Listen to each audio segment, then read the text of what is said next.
ஒரே ரத்தம் திரைப்படம் கூட மிகப்பெரிய தாக்கத்தை என்னுள்ளே ஏற்படுத்தியது. எங்குற்றான் உந்தன் மகன் என குரல் கேட்ட தாய்க்கிழவி, பொங்குற்ற துயர் அடக்கி புலி போன இடம் நான் அறியேன், போர்க்களம் தான் போயிருக்கும், புலி இருந்த குகை இதுதான் என்று தன் வயிற்றை சுட்டி காட்டிய தமிழ். காத்து வாக்குல ஒரு காதல் என்ற திரைப்படத்தின்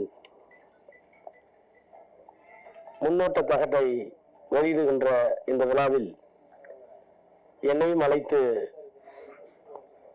பெருமை சேர்த்திருக்கின்ற இந்த படத்தினுடைய தயாரிப்பாளர் சகோதரர் எழில் இனியன் அவர்களே, இயக்குனர் மாஸ் ரவி அவர்களே,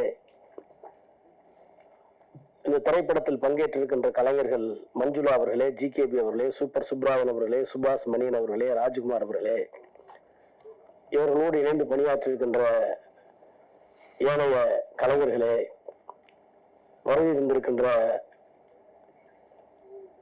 திரைப்படத்துறையிலிருந்து வருகின்றிருக்கின்ற பல்வேறு வல்லுநர்களே, பெரியோர்களே, தாய்மார்களே, பத்திரிகையாளர்களே, ஊடகவியல் நண்பர்களே, உங்கள் அனைவருக்கும் வணக்கம்.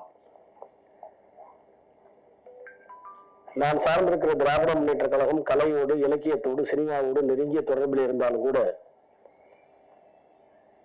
நான் அரசியலுக்கு வந்த 90களில் பரபரப்பின் காரணமாக அதிகமான நேரத்தை சினிமாவுக்கு என்னால் ஒதுக்க இயலாமல் போய்விட்டது. எப்போதாவது தலைவர் கலைஞர் அவர்களோடு புதிய படங்கள் வெளியிடுவதற்காக சிறப்பு வெளியீடுகள் இருந்தால் அவரோடு பார்க்கிற அனுபவம் உண்டு. நாங்கள் பார்த்த திரையுலகமும் இன்றைக்கு இருக்கிற திரையுலகமும், நாங்கள் அனுபவித்த இசையும் இன்றைக்கு இருக்கிற பிள்ளைகள் அனுபவிக்கிற இசையும் இருவேறு உலகத்தில் இருக்கின்றனமோ என்ற அளவிற்கு இன்றைக்கு திரையுலகம் வளர்ந்திருக்கிறதா, முதிர்ச்சி அடைந்திருக்கிறதா, அல்லது சில செல்வதை போல சீரழிந்திருக்கிறதா என்பதெல்லாம் நான் மிகப்பெரிய ஆய்வுக்கு எடுத்துக்கொள்ளாதவன்.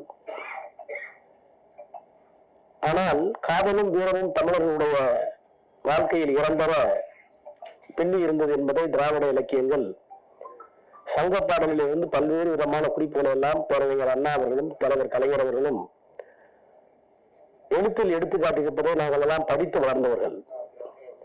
இன்றைக்கு இருக்கின்ற முதலமைச்சர் திராவிட மாடல் ஆட்சியினுடைய நாயகர் மாண்புமிகு முத்துவேல் கருணாநிதி ஸ்டாலின் அவர்கள் அவருடைய தந்தை கலைஞர் அவர்களுடைய எழுத்தில் விளைந்த ஒரே ரத்தம் என்ற திரைப்படத்தில் நடித்திருப்பார். அந்த படத்தில் சாதி ஒழிப்பு குறித்த மைய கருத்து அடிநாதமாக இருந்திருக்கும். எப்போதுமே ஒரு கருத்தை செயற்கையாகவோ இயற்கையாகவோ நம் மீது வரித்துக் கொள்ளுகிற போது அதனால் ஏற்படக்கூடிய விளைவுகள் அதிகம். நானே கூட 8ஆம் வகுப்பு படிக்கிற வரை திராவிட இயக்கம் என்றால் என்ன, பெரியாரார் யார், கலைஞர் யார், அண்ணா யார் என்று அறியாதவன்.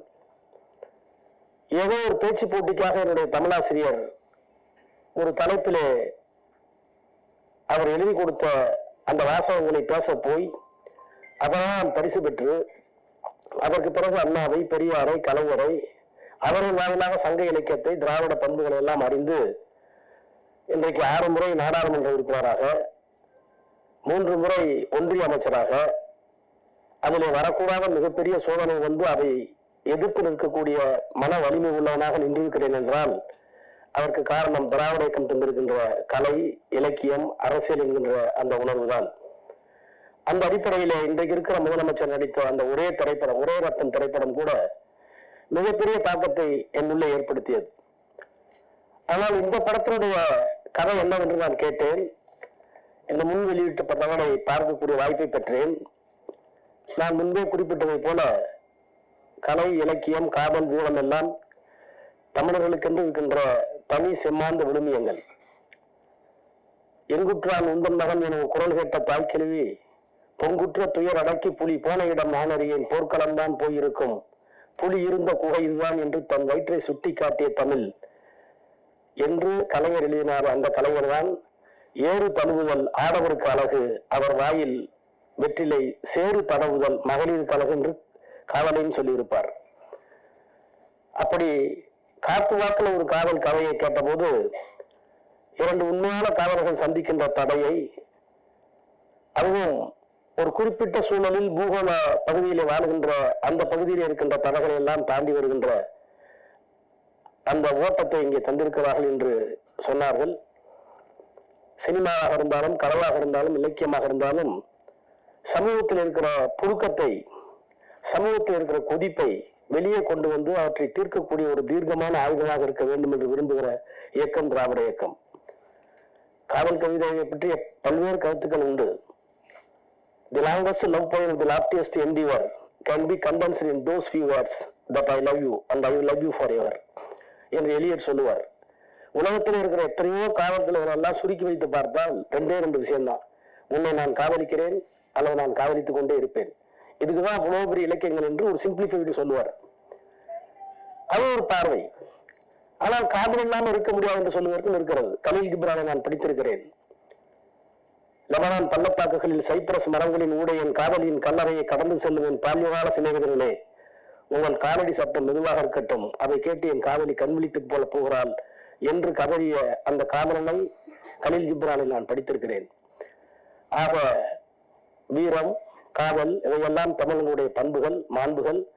அந்த மாண்புகளில் இருக்கிற ஒன்றை இன்றைக்கு இருக்கின்ற சாதியம், இன்றைக்கு இருக்கிற அரசியல், இன்றைக்கு இருக்கிற பொருளாதார வேறுபாடு, இன்றைக்கு இருக்கிற மதவெறி, இவைகளையெல்லாம் எதிர்த்து ஒரு காதல் வெற்றி பெற வேண்டும் என்று சொன்னால் அதற்கு இளமை மட்டும் காரணம் அல்ல. அதையும் தாண்டி நல்ல மனப்பக்குவமும் இந்த சமூகத்தை புரிந்து கொள்கிற ஆற்றலும் வேண்டும் என்கின்ற அந்த உணர்வோடு இந்த படம் எடுக்கப்பட்டிருக்கும் என்று நான் நம்புகிறேன். எனவே அப்படிப்பட்ட ஒரு படம் வெற்றி பெற வேண்டும் என்று நான் விளைகிறேன். அதற்காக உழைத்த அத்தனை பெருமக்களையும் பாராட்டி என்னுடைய வாழ்த்துக்களை தெரிவித்து இந்த திரைப்படம் வெற்றி பெற வேண்டும் என்று வாழ்த்தி விடைபெறுகிறேன். நன்றி, வணக்கம்.